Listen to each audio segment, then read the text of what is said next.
Una ay ginata ko na po ang ating sahog na breast ng chicken.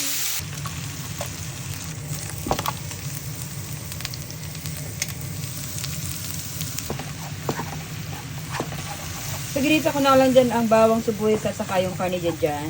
Guys, ayan, nilagyan na natin ang gulay. Inuna natin yung mga matitigas na gulay para naman ay una siyang maluto at magisa. So, nilagyan na natin guys yung ating piniritot tofu doon kanina para sa kanyang isang ingredients. Inihulog na rin natin itong ating pinakalas, yung toge, na para meron siyang kasi-kasi dyan sa kinakain natin.